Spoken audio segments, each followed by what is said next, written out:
A las 10 de la mañana con 8 minutos, me da mucho gusto saludar aquí en la cabina de Integra 92.7 Radio, además a un joven escritor, abogado, queretano, que obviamente está haciendo un esfuerzo literario muy significativo, muy importante para poder hablar de la generación invisible. Roberto Delgado Ríos es esta generación invisible pues que se presentará, por cierto, el día de hoy, el día de mañana, 18 de febrero a las 7 de la noche en la Galería Municipal Rosario Sánchez de Lozada, en Avenida 16 de septiembre, número 44 Poniente, aquí en el Centro Histórico de Querétaro. La pregunta que se hace, además, Roberto Delgado Ríos, es: ¿alguna vez has despertado pensando, basta, ya no seré un adulto? Y es un tema que le lleva justamente a poder escribir sobre esta generación invisible de muchos que nacimos, pero que nunca crecimos o que nunca fuimos adultos. ¿Cómo está, Roberto? Buenos días. Buenos días, Aurelio, gracias por el espacio. Al contrario, gracias por estar con nosotros, por aceptar esta invitación. Te ofrezco también públicamente una disculpa porque lo teníamos programado más temprano, pero ya ve que se han juntado una serie de situaciones. Pero la generación invisible, ¿quién es? ¿Cómo se hace? ¿Qué pasa? ¿Por qué hay una generación invisible? Pues mira, Aurelio, esta es mi tercera novela. Sí. Y en cada una de ellas trato de plasmar un poco de lo que recojo en ese momento de mi vida. Sí. Yo viví 6 años, del 2004 al 2010 en la Ciudad de México, y lo que encontré ahí fue pues mucha gente ocupada, ¿no? Mucha gente tratando de llenarse de actividades, mucha gente muy ensimismada en su propio yo. Sí. Entonces... ¿Solas?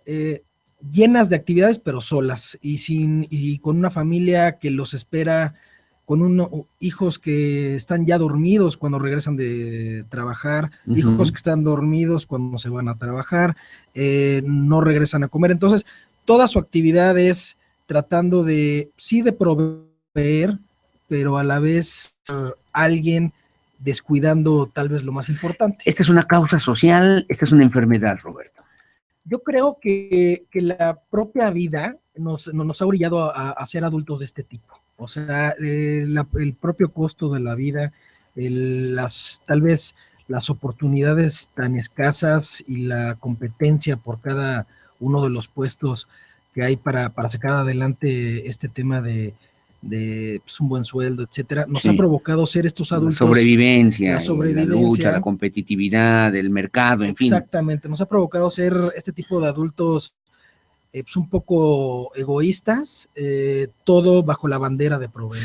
Nos imaginamos una sociedad enajenada, una sociedad fuera de sí, una sociedad que no puede construir, diría Ortega y Gasset, su propio destino desde su propia realidad, desde su propia convicción. Roberto, ¿cómo lo adviertes? Yo lo que no veo mal el hecho de que la gente, pues digamos, se esfuerce, ¿no? Por salir adelante, pero lo que sí veo mal es el ejemplo que muchas veces le damos a las nuevas generaciones, en este caso es la generación invisible que plasmo en mi novela, sí. Porque van construyendo una etapa escolar los jóvenes y se encuentran a un adulto estresado, aburrido, como si fuera una trampa el salto de la juventud a la parte adulta. Entonces, creo que podemos sopesar ambos polos para ser adultos que den un buen ejemplo, alegres de lo que nos está tocando vivir, alegres de estar en los 40, 50, 60. Sí. Y no solamente añorando las buenas épocas del pasado. Lo que fue. Exacto. Pero ahora se requiere un cierto equilibrio, ¿no? Entre lo que nosotros queremos ser, lo que podemos ser y lo que estamos siendo en este momento para que podamos construir esa propia realidad. ¿Depende de esa conciencia individual o se requiere de una conciencia colectiva, pública, que permita o que incida directamente en la formación de los nuevos ciudadanos, de los nuevos sujetos? Yo creo que un poco de las dos. Yo creo que cada uno desde nuestra trinchera debemos de hacer una pausa en nuestro camino, que siempre es un camino acelerado y corriendo, y también de alguna manera tal vez políticas públicas, no sé, las jornadas de trabajo, no sé, el incentivar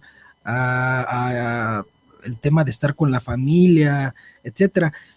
Yo lo que veo son muchos sueños y muchas ganas de crecer en una primera etapa, y después veo a adulto trampa, ¿no? Del trabajo y de la rutina y de pues bueno, ya me tocó este camino y ahora pues los sueños le tocan a a mi hijo, ¿no? Y, sí, sí, sí. Y se acabaron, ¿no? Se convierte como en un proceso de tramposo, digamos, de lo que tiene que ver con el desarrollo. Como sí, sí, sí. como si todos los argumentos que dimos en un primer plano para crecer se vieran truncados porque no llegamos a la meta añorada, ¿no? ¿Cómo surge esta idea? ¿Cómo surge esta propuesta de la generación invisible? Veo además en la dedicatoria que lo haces a tu padre. Sí, lo haces a tu padre y me gustó mucho la dedicatoria porque dices, a mi papá que sin saberlo me convirtió en escritor. Mira, Aurelio, a mí me sucedió una cosa curiosa porque sí, Roberto. Mi padre que murió hace un año, en marzo del año pasado murió. Mi papá era de esas personas que amaba la literatura. Él no escribía, pero era de los que leía 2 libros al mismo tiempo. Entonces siempre veías colmada su biblioteca de libros, lo veías platicando en eventos sociales con tanta cultura que hasta de verdad que daban ganas, ¿no? De leer y de aprender. Sí. Entonces, él, por eso, sin darse cuenta, me transmitió el amor por la literatura y yo creo que cualquier buen lector muchas veces trata de ser escritor. Sí, claro. Entonces yo di ese salto, lo quise hacer más ambicioso que dejarlo en el cajón y pues se logró que se viera en librerías, ¿no? Y que además lo has hecho extraordinariamente bien, porque le debo comentar a usted que Roberto Delgado, que nació, por cierto, en Querétaro en 1978, es definido como un novelista. Ha publicado las obras El triunfo de los otros en el 2009, con la cual se presentó en la Feria Internacional del Libro de Guadalajara, y Solo lo sabe la luna en el 2012. Es abogado de profesión y candidato a doctor en Derecho por la Universidad Complutense de Madrid. También es columnista semanal desde el 2005 del periódico Capital Querétaro, con cerca de 500 colaboraciones publicadas en materia cultural y literaria. Es un hombre joven, talentoso, que ha trabajado, y leía además en la contraportada, mi querido Roberto Delgado Ríos, que dice: los cielos oscuros anunciaban la derrota de la Ciudad de México hasta que sucedió lo inexplicable. En una capital donde lo más importante era la individualidad y la acumulación, un buen día los jóvenes dejaron de crecer. ¿Cómo se dan cuenta? ¿Cómo ocurre este proceso? Y ahí te quiero preguntar en dos, no conozco, voy a leer el libro, lo voy a leer con mucho gusto. El mercado, la religión. Ayer el Papa Francisco en Morelia le dedica una buena parte de su discurso, de su mensaje, a los jóvenes. Que yo te preguntaría en esta misma posibilidad de poder pensarlo en voz alta, es esta generación invisible que a veces no sabe cómo va a crecer o no sabe hacia dónde tendría que crecer para realmente dejar de ser invisible. Pues mira, yo creo que viene, o sea, es un tema muy actual el de la novela, porque si te fijas, Aurelio, sí, cada vez la gente se casa más tarde, ¿no? Sí. Cada vez la gente se equivoca más de carreras, ¿no? Sí. Hay profesionistas que se dan cuenta que no le gustó su carrera cuando ya la acabó. Hay personas que se quedan con sus padres el mayor tiempo posible. Sí. Eso lo que nos dice es que, ¿qué pasa? Que no les gusta esta transición, que no saben bien a dónde van, o hubo padres que no estuvieron ahí para decirles, oye, tal vez este es el camino adecuado, yo con mi experiencia te lo puedo decir, o tal vez en este camino que estás escogiendo, sí, pero ajústalo de tal manera. Claro, sí. Creo que no hay una guía tan certera por parte de los padres. Por ejemplo, lo platicaba con mi esposa. A ella siempre le gustó bailar y todo este tema, y sus papás nunca le dijeron que eso podía ser una profesión. Entonces, pues estudió una licenciatura y no acabó ejerciéndola, y se volvió uno de estos profesionistas que sí me gustó mi carrera, pero no es mi pasión. Tienes un título, pero no tienes vocación. Sí, no digo que todos los jóvenes se dediquen a un tema artístico, lo que digo es que se dediquen a lo que verdaderamente les gusta. Entonces, todo esto de me caso tarde, esta inercia de me equivoqué de carrera, todo esto de ya estoy cerca de los 30 y sigo sin saber qué ruta tomar, es un poco de la generación invisible que dice, no quiero caer en la trampa de ser adulto con las obligaciones que contrae, porque yo estaba muy a gusto donde estaba, ¿no? ¿Lenox le llamas? Lenox es una cárcel donde el gobierno porque hablas de los adultos y el gobierno, ¿no? Cuando el gobierno se da cuenta en la novela que no están creciendo los jóvenes, que de alguna manera no es una enfermedad, sino que no querían crecer y conminaron a su cuerpo a detenerse, entonces el gobierno dice va a haber una generación económicamente improductiva. Sí. Entonces esto va a explotar. Yo necesito que esa generación crezca para que estén en los puestos de trabajo y produzcan. Entonces lo que hacen es llevárselos, o primero en un sector de clase muy baja se los llevan a lo que antes fue una cárcel para analizarlos con psicólogos, qué es lo que ocurre, y ahí se dan cuenta que no hay enfermedad, que simplemente es el rechazo a ser adultos. Y ya después se vuelve, no pudieron sostenerlo y se vuelve público. ¿Miedo a ser adultos? Miedo a ser adultos es un temor, porque ahí también ejemplifico, digamos, dos familias de clase baja, una de clase media y una clase alta, para más o menos contar que en todos los extractos puede pasar esto, ¿no?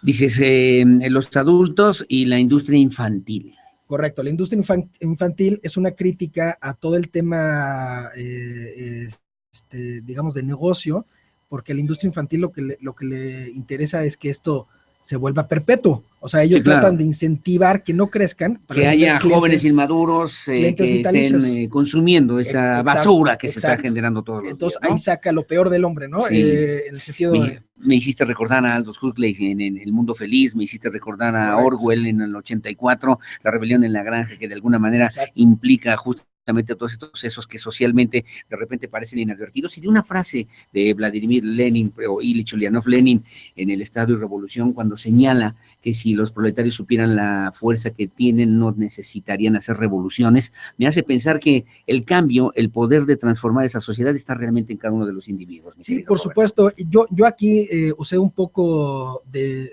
la herramienta que utiliza, por ejemplo, José Saramago, que él, sus historias son del qué pasaría, ¿no? ¿Qué pasaría si la gente no se muere? ¿Qué pasaría si la gente no vota? ¿Qué pasaría si la gente se queda ciega? Y entonces lo que ves, por ejemplo, si se quedan ciegos, sigue existiendo la misma desigualdad en clases y en tratos. O sea, el hombre sigue siendo el mismo. Si no votan, no derrocas al sistema. Sí, claro. Y si no se mueren, no es que sea toda alegría, porque llega un momento en que el hombre ya no quiere ser hombre, quiere morir. Tiene que renovarse. Entonces, siempre vamos a seguir siendo los mismos. Entonces aquí yo pongo, ¿qué pasaría si nosotros con el ejemplo a veces no tan bueno que damos y sin la guía que le podríamos dar a los jóvenes, dicen, sí, pues no quiero volverme tú, ¿no? ¿Es una novela de ficción? Es realismo mágico en el sentido de que no crecen, es algo que no podría pasar nunca en la realidad, pero todo lo demás, pues trato de que sea lo más creíble posible. Es parte posible. De la vida cotidiana. Es parte de la vida cotidiana. Te refieres a la Ciudad de México, por cierto. La Ciudad de México, y luego se va esparciendo en provincia en menor medida, pero obviamente se concentra más en la Ciudad de México, que es una capital. Maravilloso, extraordinario. Lo leeré con mucha atención, lo disfrutaré además, mi querido Roberto Delgado Ríos. Gracias además por la dedicatoria. Invitarlos a que mañana pues lo acompañen el jueves 18 de febrero en la Galería Municipal Rosario Sánchez de Lozada, ahí en la calle de 16 de septiembre número 44, en el Centro Histórico de Querétaro, muy cerquita del Jardín Guerrero. Es a las 7 de la noche, la entrada es gratis, es libre pues, para que usted pueda acompañar en estas reflexiones. ¿Quiénes van a estar en la presentación, Roberto? Mira, la presentación va Patricio Rebollar, por parte de la editorial Par 3. Me la presenta Hitor Juaristi, es un psicólogo queretano. Conocido, querido, joven también. Exactamente. Echado para adelante. Muy echado para adelante, un gran amigo. Y pues bueno, todos están invitados, ahí habrá libros. Es importante decirles también que si tienen curiosidad sobre las novelas que escribí, ahí también estarán vendiéndose. Sí. Y pues bueno, mañana a las 7. Están a la venta en Querétaro, si no fuera el día de mañana que te acompañaran en la presentación del libro, ¿en dónde lo pueden conseguir? Generación Invisible está en todas las librerías Nuevos Horizontes, que está en Jurica, Juriquilla, Sendero y El Centro. Estará entrando en la librería cultural del Centro también y algunas otras. Ahí en la página de la editorial Par 3 viene las librerías y los puntos de venta. También en la tienda en línea de la propia editorial lo pueden ordenar. Y pues ya está a la venta. El día de mañana tendrá un precio preferencial, 50 pesos menos. Sí, y pues bueno, para que la gente lo aproveche. Para que la gente lo aproveche. Gracias, como siempre, mi querido Roberto. Dice, a más de 2,000 metros de altura, bajó de la copa de un árbol a gran velocidad, como si su existencia dependiera de la prisa y tocó la tierra mojada. Ese es el principio en este primer capítulo, Lázaro, en esta generación invisible que le invitamos a que usted lo pueda disfrutar, lo pueda leer y también lo podamos comentar en algún momento a través de este espacio. Como siempre, muchas gracias, Roberto. Gracias, Aurelio, por el espacio. Que tengas muy buen día. Roberto Delgado Ríos, escritor queretano, no le pierda la vista porque tiene también un presente y un futuro, tratándose de salir, diría yo, de esta generación invisible. A propósito, ¿no? Tú no estarías en esa generación invisible. Pues no. La verdad es que yo estuve... ya me salí. Ya estoy tratando de salirme por la vía de la escritura, precisamente. Ojalá que sea formativo para mi hija de 3 años. Ojalá que para muchos podamos tener la oportunidad de salir de esta generación invisible, ¿no? Muchas gracias. Como siempre, muchas gracias, Roberto Delgado Ríos, escritor queretano que se presenta mañana aquí en Querétaro, en la Galería Municipal Rosario Sánchez de Lozada. Son las 10:23 de la mañana. Hacemos una pausa comercial y regresamos con más.